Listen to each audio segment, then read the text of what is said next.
Hello, I'm Sheila Yu from Rudy's Ranch Inc., Philippines. My relationship with Highline started, actually a partnership with Highline started year 2021 with my first 2 buildings, and now I'm going to the 3rd building and still growing. I continue to use Highline because of PS quality. Technical people are amazing. Highline people are so amazing. W80 Plus is very easy to manage. We get better quality chicks and high performance in production. Right now, I have, my first batch is already at 70 weeks and we still get almost 90% production.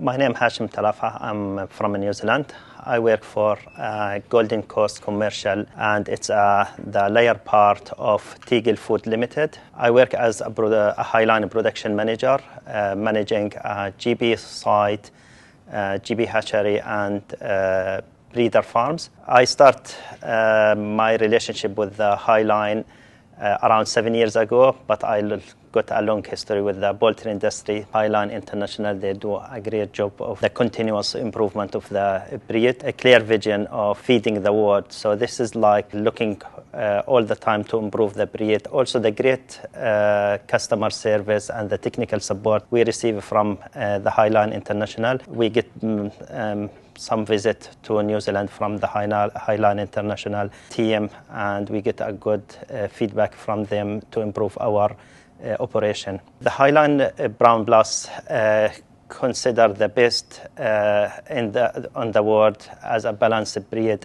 give high efficiency, high productivity, high livability, and good quality. There is also the calm temperament of the breed, so we can breed it in different systems. All these give a good profitability for our customer. I am Silisak Israngkul Nayutaya. I am from CP Indonesia. My business is to produce GP layer and PS layer. The relationship between me and Highline has been long time. It's very, very long time. In the past, about more than 10 years ago, my chairman of the company asked me to have a GP farm for the layer business. And then I go to find some information from the magazine. If you know about the Poultry International in the past, yeah, I saw it highlighted in the advertising. So some customer asked me, when you have Highline final stock, I have contact to, at that time I thought Dr. Doug Griff and then Tom Dixon. I contact them, and then I will try the Highline flock. We have other hatching egg from Highline America to test in our farm in Indonesia.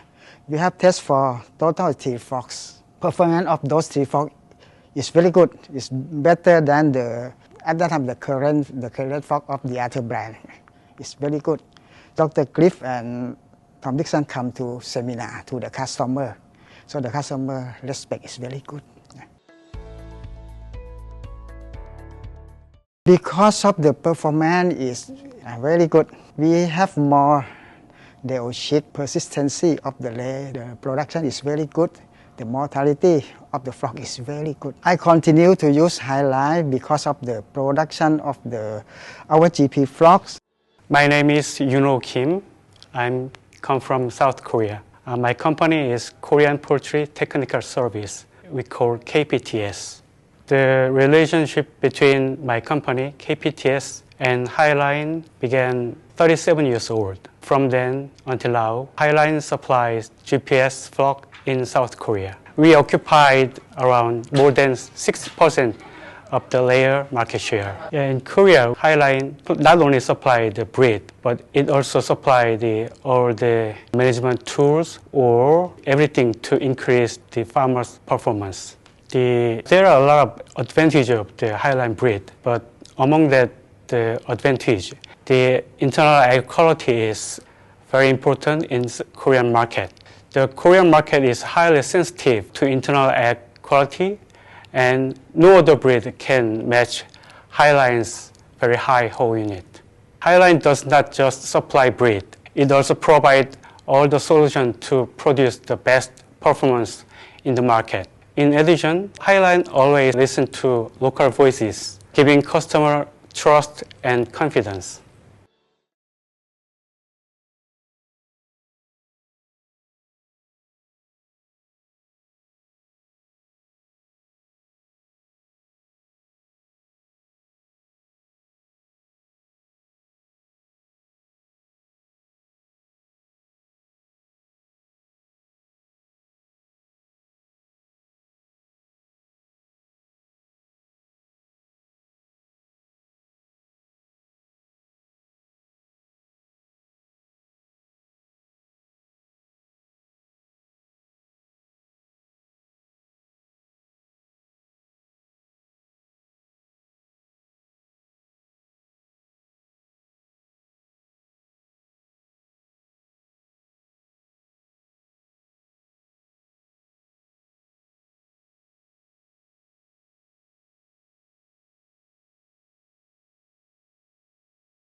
Many kids in Africa struggle to get proper nutrition. So when Tom Dixon with Highline Poultry Company in Iowa came to Dr. Blessman to learn how they could help Blessman International in feeding African children with eggs, the idea was celebrated. Highline donated 1,200 chickens, and soon the egg project kicked off. The eggs are served alongside the meals from the Heartland meals, keeping kids' bellies full for longer and helping them concentrate better in school. The project is not only adding eggs to the children's diets, but they're also doing an extensive research study to show how the eggs are impacting their nutrition. The ultimate goal is to feed a child an egg a day, but we need help doing it. With your support, we can make that happen across all the feeding centers, helping to give these children a better life.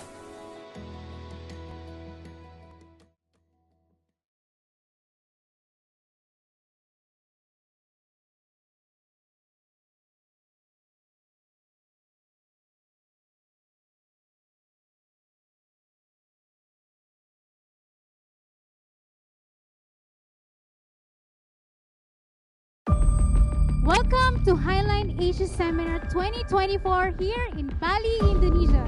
It's great to be here. I'm excited. Very first talk about free-range and alternative systems. Today, the expression of the natural behavior of the birds is something that you have to observe and really focus on. What is the solution? Don't worry, we have the solution for you.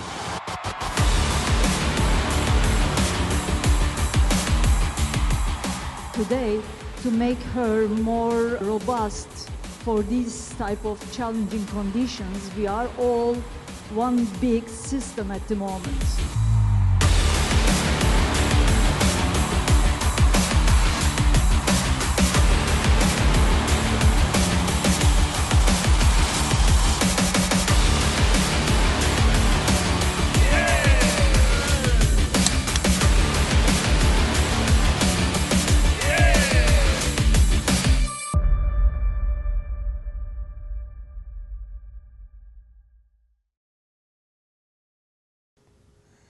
My name is Chris Pierce. I'm president of Heritage Poultry Management Services. We're located in Annville, Pennsylvania, and I'm a third-generation egg farmer. So Heritage started their first non-caged flock. It was an organic flock in 1997. That was the early part of more retailers looking at having alternate types of eggs at retail, at grocery stores. As we look at 1997 and then moving through the early parts of the early 2000s, there was a lot of growth. There was a lot more retailers and consumers looking for that product and trying to understand what it was. And Heritage was really on the leading, cutting edge of that. Cage-free is a really important part of what we do at Heritage.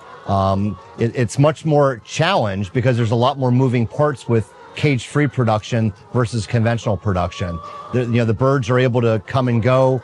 They're in larger groups, and there's different standards that we have to follow to meet the different certifications that are required to give the consumers confidence that the birds are being cared for in a way that meets their standard. One thing that is of significant value as I think about our relationship with Highline is what goes into the genetic research. As we look at non-cage production, I'm looking for them to select the traits that are going to help us to have the most successful flock. Most successful flock is things we talk about, is feather coverage, is livability, is disease resistance, is length of lay, is shell quality, feed consumption. It's all those aspects that tie into a successful and healthy flock, ties into overall profitability. And all these things go hand in hand. It is astounding when you understand how detailed that is and how they're managing that data that ends up being with the hens that we have here today. There's a lot that goes into it. And that's a cost that ties into the investment they're making for the long term. Highline Brown is an important part of the component of the breeds that we use within Heritage. There's a number of factors I can identify that really tie into why they stand out versus the competitor. So first of all, if you look at the feathering of these birds, their feathering is a lot tighter of a feather pattern than some of the other genetics out there of the brown birds. So if we can keep the feathering on the bird longer, it helps the bird from a stress factor. We can manage temperatures a lot better when they have good feather coverage. The case weight, the early egg size with the Highline Brown is really critical with our egg markets. So there's a saying I have, I'm looking for 45-pound case weight at 25 weeks of age. And we constantly hit that. It might be 24 weeks. There could be some off-flyers that are 26 weeks, but we're talking about 12 months around the year. We have warmer climate in the summer months and cooler temperatures in the winter months, but we're able to manage the feed consumption of the Highline Brown. We're able to have great feed consumption. We believe in following the aspect that we want to give the bird what she needs to be able to meet her nutritional intake. And the Highline Brown is a great bird to manage her feed consumption and provide that for her. We're looking for very low mortality rates at the end of the flock. And that's really critical for us, for our partner farmers we work with, because when there's disease and when there's death, there's more risk factors than to the other flock. The Highline Brown is a great bird to use for non-cage production.